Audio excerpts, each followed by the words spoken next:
The stellar empire stretched across the galaxy like a shining net of stars. From one spiral arm to the other, its banners flew proudly, marking worlds that had been conquered, tamed, and folded into the Emperor's rule.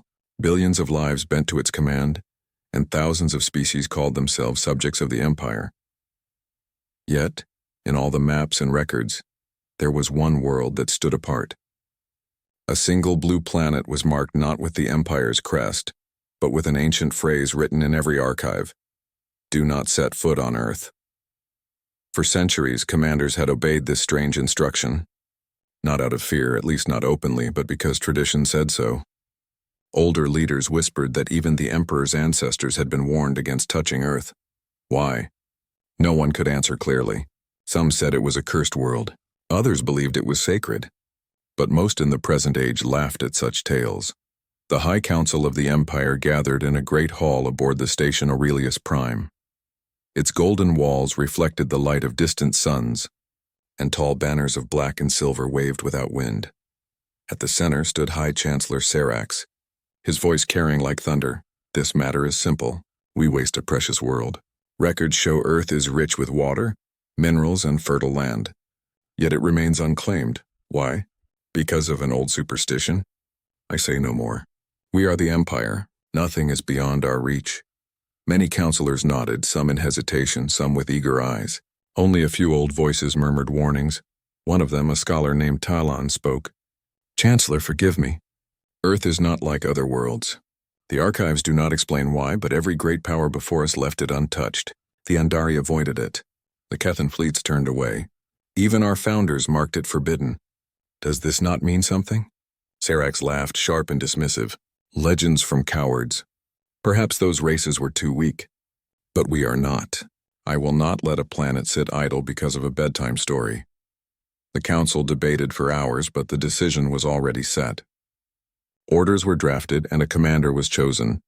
His name was Kaelor Valen, captain of the Imperial cruiser Radiant Spear. Young by the council's standards, but sharp-minded and bold.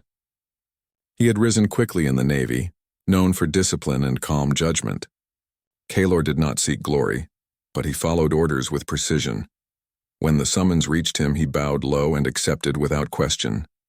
Yet in his heart a spark of doubt flickered. He had studied Earth's records during his academy years. The same phrase had appeared again and again: "Do not set foot on Earth." Why had so many obeyed that warning before? Kaelor stood at the viewing deck of his ship, watching the stars glide past. The Radiant Spear moved silently through the void, engines humming like the breath of a giant. Hundreds of crew worked across its decks, loyal and efficient. His first officer, Commander Lyra, approached. She was tall, with sharp eyes that noticed every detail. "You seem troubled, Captain," she said. Kaelor folded his hands behind his back. "Do you believe in warnings written by those long gone?" Lyra tilted her head. "If you mean Earth, then no. I believe in power. The Council believes Earth is weak, and so it shall be. That is enough for me." "But why would so many civilizations avoid it?" Kaelor asked softly.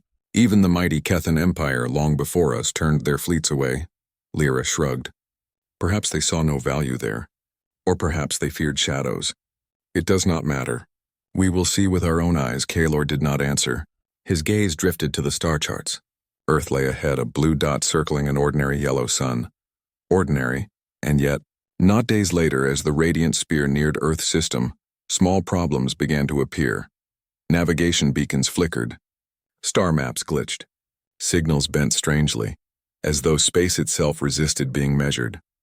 Engineers reported that systems were functional, yet instruments gave wrong readings. Kaelor frowned at each report. "Have we encountered interference?" "No, Captain," replied the chief engineer. "All readings show clear. And yet the equipment behaves as though something pushes against it. Something unseen," Kaelor murmured. Still, the ship pressed forward. When Earth finally appeared in the main viewport, the crew gasped. Even among the wonders of the galaxy, this world shone with a beauty of its own. Vast blue oceans glimmered under sunlight. White clouds curled like paint across the surface. Green continents spread proudly, alive and untouched. Lyra smiled faintly. "It is a fine world. Rich indeed." But Kaelor felt something else. a strange pressure in the air though they were still in space, as if the planet itself whispered, "Do not come closer." The Council's orders were clear. He was to observe and, if possible, claim Earth for the Empire. Kaelor gathered his officers in the strategy hall. The lights cast long shadows across the table as a hologram of Earth hovered above them. "We will send a small landing team," he said. "A cautious step, nothing more. We do not yet know what to expect." Some nodded in agreement. Others seemed restless, eager to claim glory. "I volunteer to lead the team," Lyra declared. "If Earth is ordinary, then we will prove it at once." Kaelor hesitated. Then he nodded. "Very well. Take 3 scouts in standard gear. Report immediately upon landing." The officers saluted, and the meeting ended. When the landing craft descended, Kaelor remained on the command deck, eyes fixed on the screens. The shuttle cut through Earth's atmosphere, fire streaking behind it, until it vanished into the blue below. Moments later, the first images arrived. Forests stretched endlessly, trees taller than towers. Rivers glittered like silver threads. Birds soared in flocks, and strange animals moved through the undergrowth. Then came the humans. They were simple, dressed in clothes of fabric, not armor. They carried tools, not weapons of war. Yet their faces were calm, their eyes bright with curiosity. They approached the landing team without fear, greeting them in voices warm and friendly. Kaelor watched closely. "They welcome us?" "Yes, Captain." Lyra's voice came through the comms. "They show no hostility. They smile, they speak words we cannot yet translate, but their tone is kind." Kaelor should have felt relief. Instead, unease grew stronger. The equipment readings flickered again. Energy cells drained faster than normal. Comms hissed with static, though nothing blocked them. And that night, as reports came in, every soldier claimed they had dreamed the same thing. A voice whispering, "Leave this world." Kaelor stood alone at the viewport. Earth shining below, the Council would demand progress. They would laugh at tales of dreams and strange malfunctions. But Kaelor could not shake the feeling that the warning was real. This world was not ordinary. Humans were not ordinary. Something unseen lingered here, patient and watchful. He whispered to himself, "What is Earth hiding?" And far below, the planet's winds howled across mountains and seas, carrying a message older than the Empire itself. You were warned. The morning sun rose over Earth, spilling golden light across forests, rivers, and wide fields. On the surface, Commander Lyra and her small landing team began their first true steps among humans. Kaelor, still aboard the Radiant Spear, watched the live feed on his screens. His heart beat slow but heavy. The humans smiled, waved, and spoke words the Empire's translators struggled to understand. Their language was rich and flowing, filled with tones and gestures. Yet even without translation, their meaning was clear. They welcomed the visitors. Lyra stood before them, armored but unthreatening, her helmet visor open to show her face. She tried the translator, letting it repeat a phrase in the human's tongue. "We come in peace." The humans exchanged looks of surprise, then laughter, soft and friendly. One of them, an elder with silver hair, stepped forward. His words came slow, his voice steady. The translator stuttered, piecing together fragments. At last it spoke in the Empire's tongue. "Welcome, travelers. You have come far." The team froze. The humans had no visible machines, no devices. Yet somehow the elder's words reached through the translator with strange clarity. Lyra answered carefully. "Yes, we have come far. We are here to learn." The elder smiled. "Then learn well. Earth remembers all who visit." Kaelor listened in silence. Something in that answer chilled him. He leaned toward the comms. "Commander, proceed carefully. Do not provoke. Do not take more than observation." "Yes, Captain," Lyra replied, but Kaelor could hear her curiosity through the calm. The team followed the humans into a nearby village. It was simple yet vibrant. Wooden homes, fields of crops, streams flowing with clean water. Children ran freely, laughing. Women and men worked side by side, tending to daily tasks. There were no signs of advanced technology, no weapons, no machines, and yet everything seemed balanced, Lyra reported back. "Captain, their lives are basic, but they show no fear of us. No anger, only welcome. It is strange." Kaelor's eyes narrowed. "Do they ask who we are? What we want?" "No, Captain. They only ask if we are comfortable, if we are hungry, if we need rest." It was not weakness Kaelor sensed. It was something else. a confidence that did not match their simplicity. That night, while the team rested in the village, the strangeness deepened, the fire burned warm, and humans sang soft songs. The melody touched the air like waves across water. Some soldiers felt tears, though they did not understand why. Others described peace as if their hearts were lighter. But when they finally slept, the dreams returned. Each member of the team saw visions.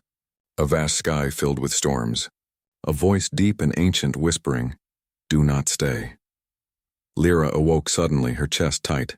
Around her the others stirred, faces pale. None spoke, but their eyes told the same story. The next morning she reported everything to Kalor. His jaw tightened. "Again the same dream?" "Yes, Captain. Exactly the same. Not one detail different." Kalor turned to the science officer, Dr. Halvin, who analyzed the reports. "Captain, such uniform dreams are unnatural. Perhaps the planet itself emits signals that affect the mind. Perhaps some unknown field. But whatever it is, it does not seem random." Kalor said nothing for a long moment. At last he replied, "Continue your study, but remain cautious. The Council expects results." On the second day, the humans guided the team to a wide plain where stone circles stood. Tall pillars carved with strange patterns rose from the earth. The elder explained slowly, words threading through the translator. "These stones are old. Older than any people remember. They mark the bond between Earth and her children." Lyra asked, "Her children? You mean humans?" The elder smiled. "Yes, we are bound to Earth and Earth to us. When one suffers, so does the other. When one is strong, the other rises." The soldiers exchanged uneasy looks. The idea of a living bond between a planet and its people sounded like myth. Yet standing among the stones, each of them felt a subtle pulse beneath their feet, like a heartbeat in the ground. Kalor, watching from orbit, leaned closer to the screen. His voice dropped to a whisper. "What is this place?" Dr. Halvin muttered. "Captain, energy readings spike in that area. Not from machines, not from natural minerals. It is unexplainable." Kalor felt the same whisper again, though no one spoke. "Leave this world." Meanwhile, in the Empire's capital, the High Council demanded updates. Chancellor Serax's voice echoed through the secure channel. "Commander Kalor, what have you found? Is the planet valuable?" Kalor hesitated. "Earth is unusual, rich in natural life. But there are phenomena we cannot explain. Equipment malfunctions, shared visions among the crew. The humans are peaceful, but strangely peaceful." Serax interrupted. "Then they are weak. All the better. Establish a base at once. Show the Empire's claim." Kalor's eyes darkened. "With respect, Chancellor, I recommend caution. Something here resists us, though unseen." The council chamber filled with laughter, sharp and mocking. "Ghost stories. You disappoint me, Kalor. Do as ordered. Claim the world, or another commander will take your place." The channel cut. Kalor stood in silence, staring at Earth's blue curve through the viewport. His crew worked quietly, sensing his inner conflict. Commander Lyra's voice broke the silence. "Orders are clear, Captain. Do we proceed?" Kalor's jaw clenched. He thought of the Elder's words. "Earth remembers all who visit," at last he answered. "Not yet. We will not rush. We observe more before action. If the Council is impatient, let them send another fleet." Lyra studied him, then nodded. "Understood." But she saw the weight in his eyes. The third day brought even greater strangeness. When the soldiers attempted to use scanners near the village, the devices failed completely. Not just malfunction, but complete silence. No data, no power, as though the machines had been emptied of life. Yet when removed from Earth's soil, the devices worked perfectly again. Dr. Halvin tested again and again, only to shake his head in disbelief. "Captain, it is as if the planet itself rejects our tools." Kalor stared at the reports. "Rejects? Or warns?" That evening, Kalor addressed the crew. "We came here under orders, but orders do not blind us. You all feel it. This world is not like others. Respect it. No harm, no theft, no force. We walk carefully, or we may regret it." The crew nodded, though some looked restless. Later, Kalor stood alone at the viewport once more. Earth glowed softly, clouds drifting like a living breath. He remembered the voices in the dreams, the Elder's strange confidence, the heartbeat beneath the stone circles. The Council demanded conquest. But Kaylor felt only caution. He whispered, "Why are you different, Earth? What truth do you hide?" And though no sound reached his ears, his heart trembled at the thought that the planet itself already knew he was listening. The days passed slowly, but each one left the crew of the Radiant Spear more unsettled. Earth was beautiful, more beautiful than most worlds Kaylor had ever seen. But beneath that beauty something stirred. The soldiers on the surface spoke of strange events. Animals that should have feared them gathered instead, watching silently with intelligent eyes. Birds flew in perfect circles above their camp as if forming patterns on purpose. Rivers changed their course ever so slightly, flowing around the landing sites and leaving their equipment dry. It was as if the planet itself did not wish to harm them, but also did not wish to let them settle. Kaylor listened to every report with a troubled mind. One night, he summoned his senior officers to the strategy hall. The room glowed with dim light as Earth's image floated above the table, turning slowly like a blue jewel. "Something is happening here," Kaylor said firmly. "We came expecting a simple world with simple people, yet our technology fails. Our soldiers dream the same dream. And the humans, they act as if they know more than they say." Commander Lyra crossed her arms. "Perhaps they do, Captain." "Perhaps they guard some secret. The elder in the village spoke of being bound to Earth. What if that is true?" Dr. Halvin, the science officer, leaned forward. "I ran more tests. When we attempt to measure Earth's energy fields, the instruments record patterns too complex to be natural. They behave like signals, as if the planet itself is communicating." The room fell silent. The idea sounded impossible. Planets did not think. Planets did not speak. And yet, Earth seemed to resist them in ways no machine could explain. Kaylor's gaze stayed fixed on the hologram. Perhaps the warning in the archives was not superstition. Perhaps others before us saw what we now see. Meanwhile, on the surface, Lyra's team was guided deeper into the land by the humans. They walked through vast forests where sunlight poured in golden shafts through tall trees. The humans moved with ease, every step certain as though the land itself welcomed them. At one point, a storm appeared suddenly in the distance. The sky darkened, thunder rolled, and winds bent the trees. Yet as soon as the humans raised their hands in quiet gestures and sang a low, steady chant, the storm turned. Clouds broke apart. Rain fell harmlessly far away, and the sky cleared again. The soldiers whispered among themselves. "Did you see that?" They calmed the storm. Lyra frowned, unsettled. "No, it is not them. It is the planet." The storm listened. The elder who led them only smiled. Earth protects her children. That night, when Lyra reported back, Kaylor felt the unease grow heavier. "They control storms, Captain," she said. "Not with machines, but with voices. The planet responds to them as if it were alive." Kaylor pressed his hand against the cold table. "Alive, and bonded to them. This is why they are unafraid. This is why no empire has claimed this world. Not because they could not, but because the world itself would not allow it." Dr. Halvin added softly, "Captain, I searched the oldest archives available to us. The Andari called Earth the Cradle of Spirit. The Keithan called it the Silent Guardian. Each record warns not of human strength, but of the planet's will." Kaylor's eyes narrowed. "And yet the Council ignores this. They think Earth is a prize waiting to be taken." He turned toward the window where Earth glowed in silence. "They are blind. They see only resources, not truth." 2 days later, more Imperial ships arrived. The Council had grown impatient. From the void of space, 5 great warships entered Earth's orbit, dark and gleaming like blades against the stars. Their commander, Admiral Corvin, hailed Kaylor immediately. "Captain Valen," Corvin's voice barked through the channel, sharp and commanding. "You were ordered to establish control. Instead, you hesitate. The Council sends me to finish what you could not." Kaylor stood tall, his voice calm. "With respect, Admiral, caution is needed. Earth is not what it seems." Corvin's laugh was harsh. "Caution? Against farmers and singers? You let their songs frighten you? Pathetic. We will bring this world under control by the end of the week." The channel closed without waiting for reply. Kaylor's fists tightened. He knew Corvin's pride. The Admiral saw only conquest and glory. But Earth was no ordinary world, and pride would find no victory here. The warships wasted no time. They deployed drones and heavy machinery to begin building outposts on Earth's surface. Towers of metal rose quickly. Engines roared and drills pierced the ground. At first, the humans simply watched. They did not fight, did not scream, did not show fear. They stood calmly, eyes steady, as if waiting. Then the land began to change. The drills jammed, their blades clogged by stones that seemed to appear from nowhere.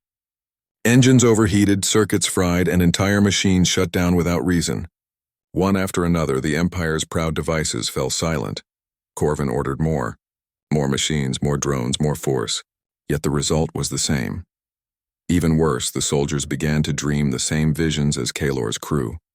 Night after night they heard the voice, "Leave this world."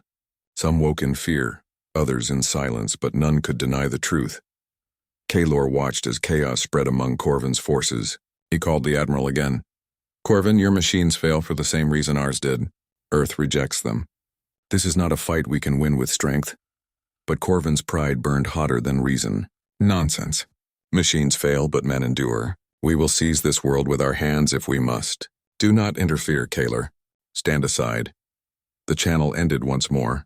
Kaelor felt the weight of the decision pressing on him. To obey the Admiral meant disaster.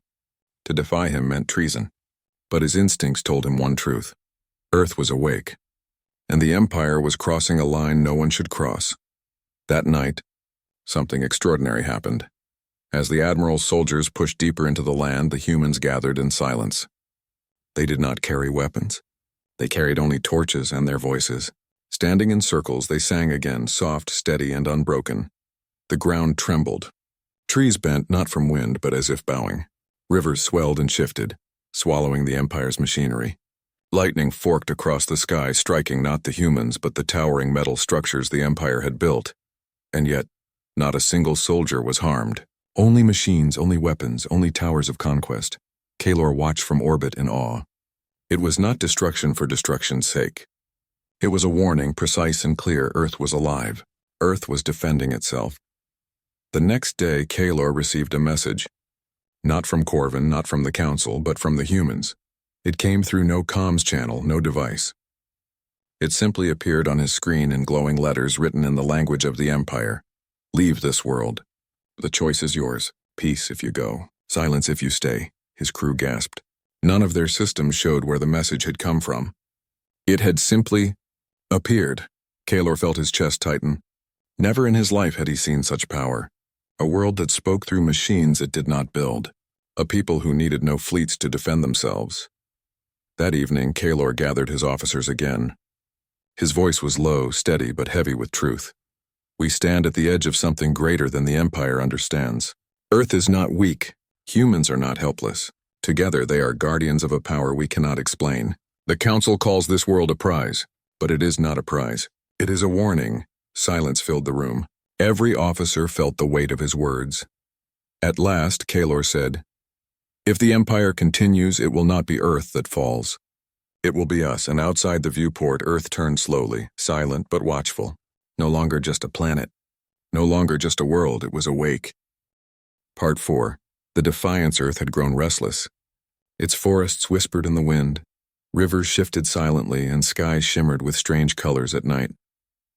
To Kaelor, watching from orbit, it felt as if the planet itself had noticed the Empire's ambition and was preparing to act. The Imperial fleet in orbit had grown larger. Admiral Corvin had not listened to Kaelor's warnings. He brought with him more ships, more drones, and new machines designed to terraform and claim Earth as Imperial territory. Each vessel gleamed under sunlight, perfect symbols of power. But against the planet, their perfection mattered little. The first test came almost immediately. Corvin ordered a squadron of drones to land near one of the villages. The drones were sleek, silent, and armed with sensors designed to map every inch of the terrain. But when they touched Earth's soil, something remarkable occurred. Their systems froze instantly. Power drains, circuit failures, and total shutdown. Within seconds, every drone lay still, useless. The soldiers controlling them on the orbiting ships shouted in confusion, but there was nothing they could do. The machines that represented the Empire's strength had been neutralized, without a single human touch. Kaelor leaned against the viewport, frowning. The planet itself is defending them. "It does not want us here." Dr. Halvin, standing beside him, nodded.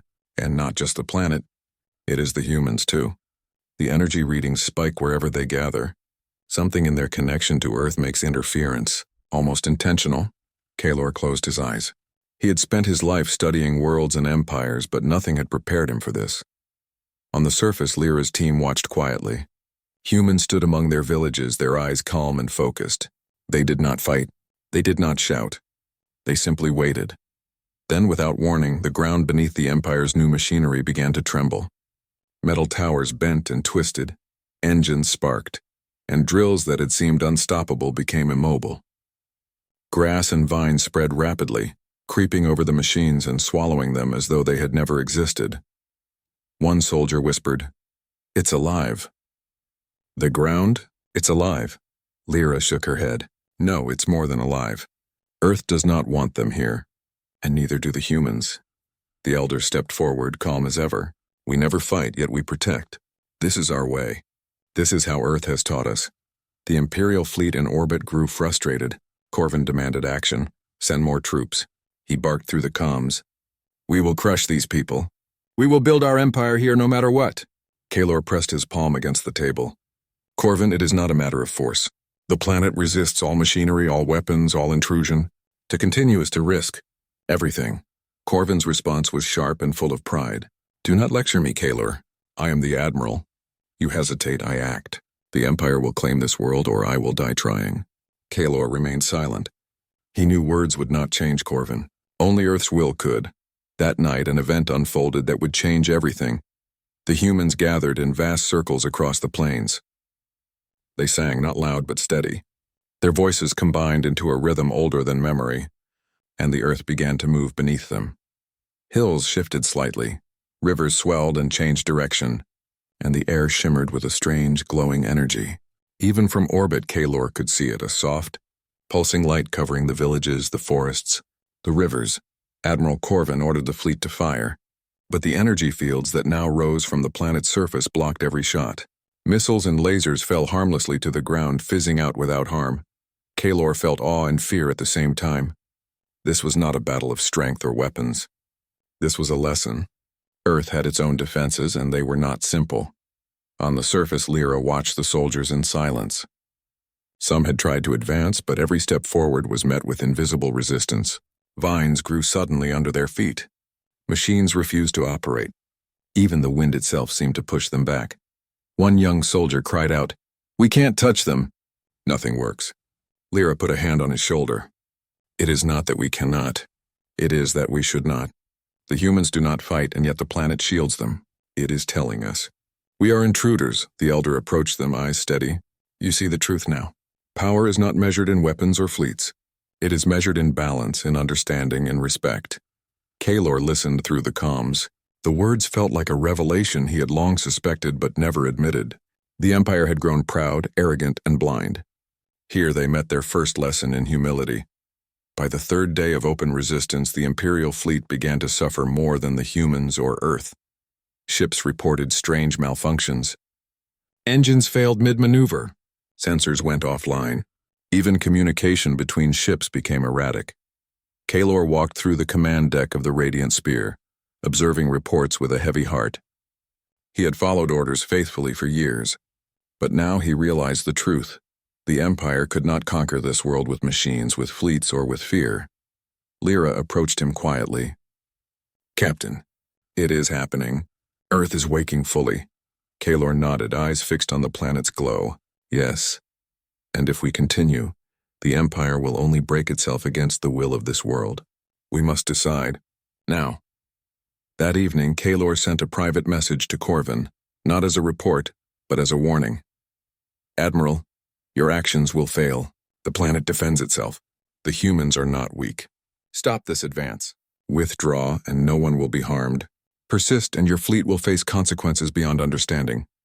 For hours, there was no reply. Then at last, a single word came through. Fool Kalor exhaled slowly. Pride had blinded the Admiral, and Earth would not be defeated by pride. The humans gathered again, standing on the plains and hills in precise formations. Their voices rose steady, melodic, and harmonious. The energy radiating from Earth expanded, enveloping all Imperial machinery on the surface. Towers bent and broke. Vehicles halted. Drones crashed harmlessly into the ground. From orbit, Kalor could see a network of glowing lines connecting humans and land. running like threads through forests, rivers, and mountains. The planet itself seemed alive with purpose, guided by the humans who lived in harmony with it. Kaelor whispered, "They are not alone. The planet is their shield, and they are its guardians." Even the Admiral could do nothing. Machines failed. Pride crumbled. The Empire's tools of conquest lay powerless against a world that had woken to defend itself. At last, Kaelor addressed his officers. His voice was calm but firm. "Observe carefully. Do not attack. Do not interfere. The Empire may demand action, but we will not take part in folly. We are visitors. And these people and this planet deserve respect." The crew nodded in silent agreement. They had seen what the humans could do without weapons, what the planet could do without armies. Strength alone was meaningless here, and for the first time Kaelor felt something he had never felt in his life. True awe. By dawn, Corvin's fleet began to retreat. Pride and stubbornness could not overcome the will of Earth. Kaelor watched them leave with mixed relief and caution. The humans had not harmed a single soul, yet their presence and connection to the planet had been enough to defend their home.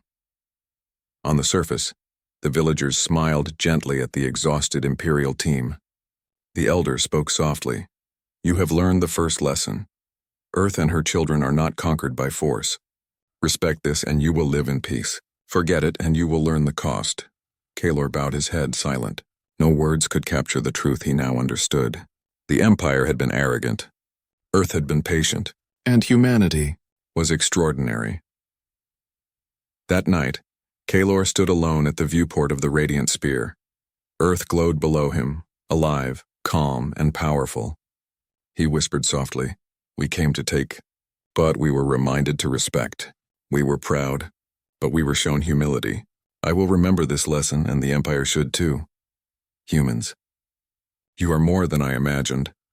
And far below, the planet's forests, rivers, and hills pulsed faintly like the heartbeat of a living being, as if responding, "You see now. You were warned." The sun rose over Earth, painting the skies in shades of orange and gold. From orbit, the radiant spear watched in quiet awe. The Imperial fleet had retreated, leaving the planet and its humans untouched. For the first time, Kaelor felt a deep sense of humility. He had traveled across countless worlds, conquered countless challenges, and commanded fleets with unwavering authority. Yet here, on a small blue planet in a distant solar system, he understood something he had never learned in all his years of service. Power alone was meaningless without respect. Kaelor gathered his officers on the command deck. The mood was sober yet relieved. "Earth has taught us what the Empire has forgotten," he said. "Strength and technology cannot force a world to yield. Humans and their planet have something far greater: unity, wisdom, and a connection that cannot be broken." Commander Lyra nodded. "I have never seen anything like it, Captain. Machines failed, weapons failed, but they never lifted a finger in anger, and yet the planet defended them completely." Dr. Halvin, the science officer, added, "It is more than science can explain. Energy readings, visions, phenomena. Earth operates on rules we have yet to understand. And humans, they are part of it. They live in harmony, not in control. That is their power." Kaelor listened in silence. He thought of the elder, the villages, the stone circles, and the fields of humans who had simply stood and sung while the Empire's machines crumbled. Meanwhile, on the surface, humans went about their day as if nothing unusual had happened. Children played near rivers, farmers tended to their crops, and the elder spoke quietly of the past and the future. When Kaelor finally descended in a small observation craft to meet the humans, he felt a mix of awe and humility. He had traveled to the edge of the galaxy, seen wonders beyond imagination, and faced enemies of unimaginable power, but nothing prepared him for the calm dignity of these people. The elder approached him first. His eyes, deep and knowing, seemed to look not at the uniform Kaelor wore but at his heart. "You came as a visitor," the elder said softly. "You saw our ways and the will of Earth. What do you now carry in your mind?" Kaelor bowed slightly. "I carry respect and understanding.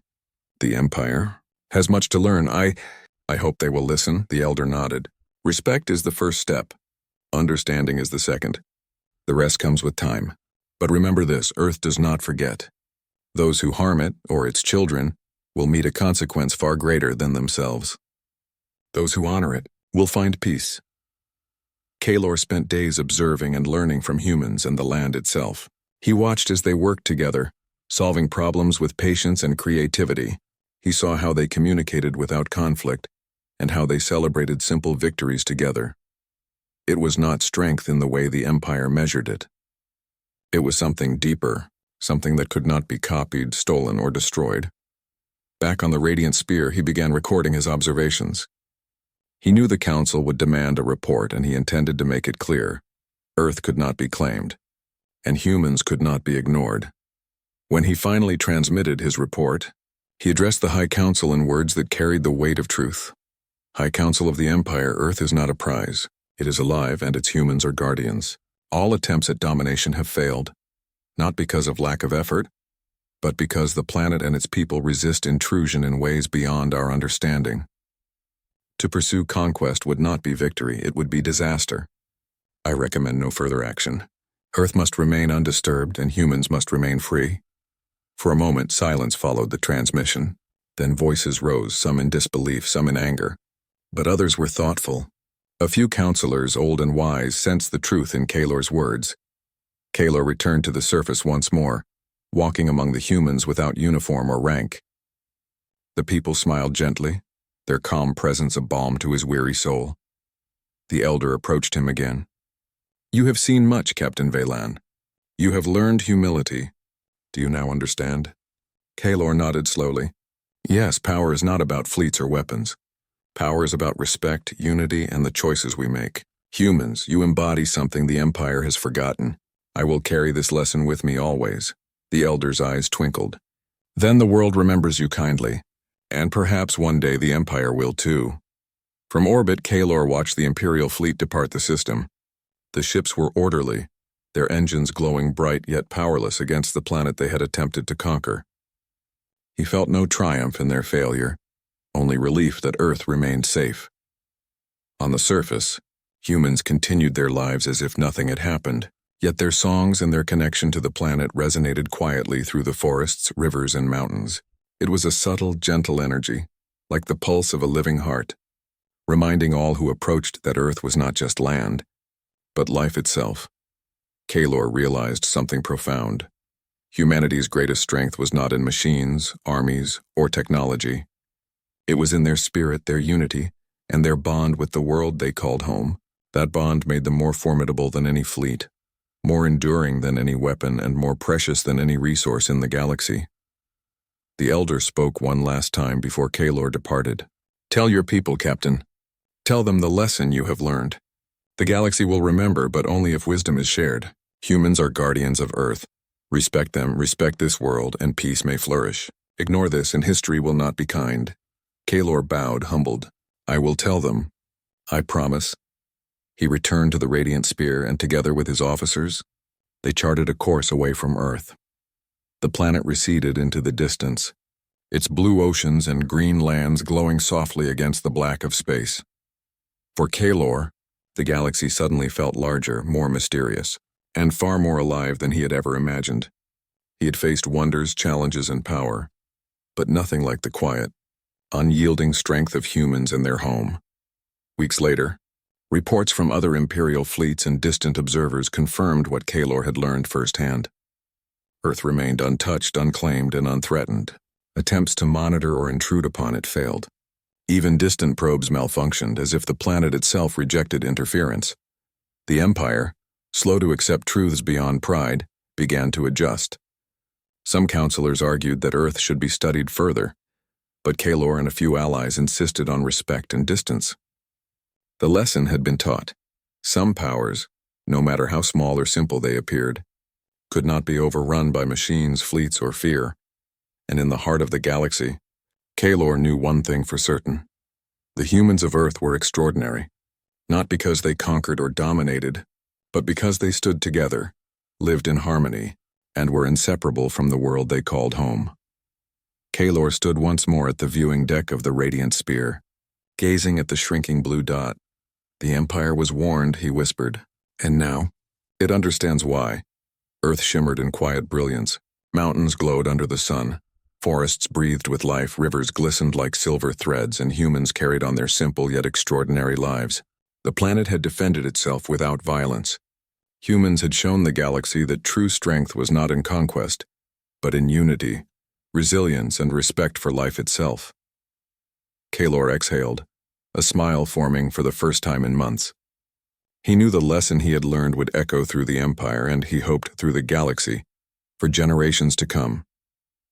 Somewhere deep within the forests, rivers, and mountains, Earth pulsed with life. And somewhere deep within him, Kaelor felt a connection he could not explain, one that reminded him that some truths were too great to ignore, too precious to conquer, and too powerful to ever forget. The Empire had crossed a line, but it had learned at last that respect for life, for humans, and for the planet itself was the greatest power in the galaxy, and Earth remained free.